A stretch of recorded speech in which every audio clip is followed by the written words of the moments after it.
Good afternoon, everyone, or good morning or good evening, depending on what time of day you happen to be watching this video. Obviously, this is Dr. Syllabus, and I just want to sincerely express how much I miss seeing you all in class and being able to say good afternoon to you all in person. I also just want to sincerely express that I hope you all are doing as well as can be during this time. I know that I'm continuously sending out emails stating that if you need any additional support or extensions to feel free to reach out to me, but I just want to reiterate that here.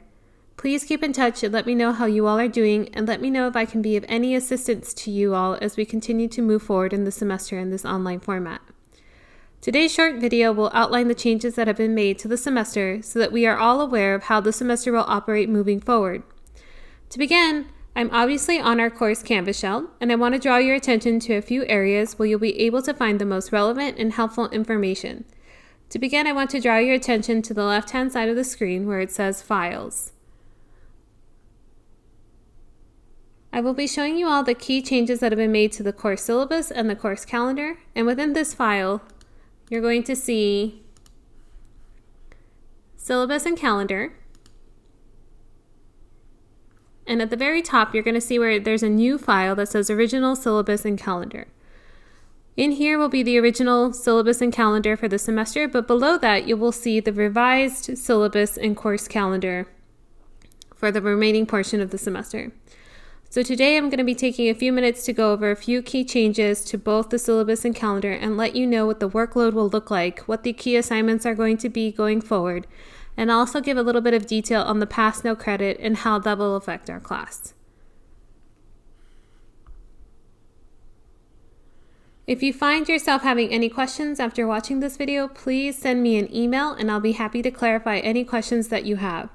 Although I'm going to try to be as clear as possible within this video so that we are all on the same page as to what we will be doing going forward over the next 4 to 5 weeks of the semester. So to begin, I'll be opening up the files for syllabus and calendar, and I'll be walking you through a few key changes within the syllabus first. So within the syllabus, you can come here and it'll open up this document. Alright, so to begin, I wanted to go over my office hours going forward for the semester. So for the rest of the semester, my office hours will be by appointment between the hours of 4 and 5:15. If these hours don't work for you, if you need to meet outside of that time slot, then I ask that you just please send me an email at csalus2@uncc.edu. Let me know a few times that you are available and I will try to work my schedule around yours. I only ask that you give me about 24 to 36 hours in advance notice of when you would like to meet so that I can have enough time to clear my calendar to accommodate your calendar. Either way, if you would like to meet with me, I'm asking that you send me an email, schedule a time, and then we will be meeting via WebEx. And this will be the link to the URL in which we will be meeting. If you would like to join via audio, that's perfectly fine. You don't need to share your camera or be on camera with me, but this will be the link, and then I will give you further details of how to join via phone or audio only. Alright, so now that I've covered office hours, I want to go ahead and scroll through the syllabus and go over the logistics of the course. And I want to turn your attention specifically to page number 4 of the syllabus. And I want to bring your attention to the units for the course. The number of units for the course has been condensed from 4 to 3. And in Unit 3, is what we will be working on for the remaining portion of the semester, and Unit 2 is what we are finishing up on Monday with the submission of your assignment number 2, Digital Rhetoric Essay. I also want to point out that the number of points for the semester has changed. So originally, the course, you had an option to earn up to a total 1,000 points for the semester. That has now shifted, and the total number of points for the semester is 800 points. So that means, and I'll scroll down here to the grade breakdown, that means that if you earn between 800 and 720 points, you'll earn an A. If you earn between 719 and 640 points, you'll earn a B. And if you earn between 639 and 560 points, you'll earn a C in the course. If you earn between 559 and 480 points, you'll receive a D, and anything below this 480 will be considered an F. And I just want to have a pause here for a moment to clarify and provide a short statement on the no pass, no credit grading policy set forth by the Faculty Executive Committee. The committee has created an exception to the UNC Charlotte grading policy for the spring 2020 semester, and as stated by this policy, I will continue to grade your assignments and provide you with a letter grade at the end of the semester. If you are happy with your letter grade at the end of the semester, there's nothing that you need to do. You can just take the letter grade that you received. However, if you're unhappy with your letter grade, you have the right to choose to replace your letter grade with a pass no credit option. To clarify, anything between an A, B, C, or D can qualify as a pass, and an F will be considered a no credit. I should also clarify that if you replace your A, B, C, or D grade with a pass, the letter grade will not be reflected in your GPA, but you will receive a credit for the course.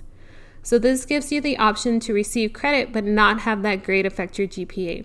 In the same way, if you earn an F for the course, you can ask to replace that F with a no credit. With this option, you won't receive credit for the class, but the F won't appear on your transcript and it won't affect your GPA. So a little bit of a breakdown of what that exactly means for our class. For example, in this class, you need to earn a minimum of 480 points for the semester to earn a D. At the end of the semester, if you have, for example, 485 points, I will submit a final grade of a D for the course. You would then have the option to speak to the registrar and petition that the grade be changed from a D to a pass. I'm clarifying this for you all so you know exactly where you need to stand in this course. I also want you all to know what your options are because a number of you have varying situations as we transition to online learning and things may continue to evolve as the semester moves forward. You all have been doing an excellent job in the course up to this point, and I want to continue to help you succeed. But I also want you to clearly know what your options are for this course. If you have any questions on this as we move forward, please send me an email or schedule an appointment to speak to me. All right, so next I want to turn your attention to how we will go about achieving those total 800 points. And I'm going to just scroll back up here for just a moment. So to break it down, the first writing project that you had for the class was your literacy narrative and map. That assignment was worth a total of 150 points. The second assignment was that digital rhetoric essay, which is also worth 150 points. The final essay for the course is the writing project number 3, which we'll be working on for the remaining part of the semester. That assignment will also be worth 150 points. And you'll also notice that there is daily work, online posts, reading responses, and other daily work that's worth a total of 350 points by the end of the semester. After I grade your assignment 2, you will have had the opportunity to earn a total of 475 points. Of course, you may not have received the total number of points possible for each assignment, but this is the total possible number of points going forward. So as we scroll from page 4 to 5, you'll see what assignments we have left, major assignments for the remainder of the semester. You're going to see that you have a number of discussions posts going forward and a new assignment that I'll be discussing here shortly. So going forward, there are going to be 7 more discussions posts. Each post will be worth 15 points each. There's also one new assignment, a weekly response post, and there will be 4 of those worth 10 points each. In this assignment, I'm asking you to respond to 2 classmates' posts either on the reading for one day or one classmate per day that we had a reading for that week. You can also respond to more than 2 classmates per week, but the minimum number of response posts that you should have for the week is 2. You'll also notice that you'll have your final writing project, assignment number 3. And in addition to assignment number 3, you're going to have a few formative assignments. You'll have your draft, a peer review, and then your revision plan. So this is the breakdown for the remaining portions of the points that are available to you all to earn for the remaining part of the semester.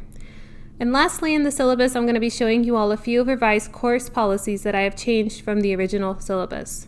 So first, I want to draw your attention to the fact that there is no longer an attendance policy. So previously the attendance policy was right above this University Policy 409.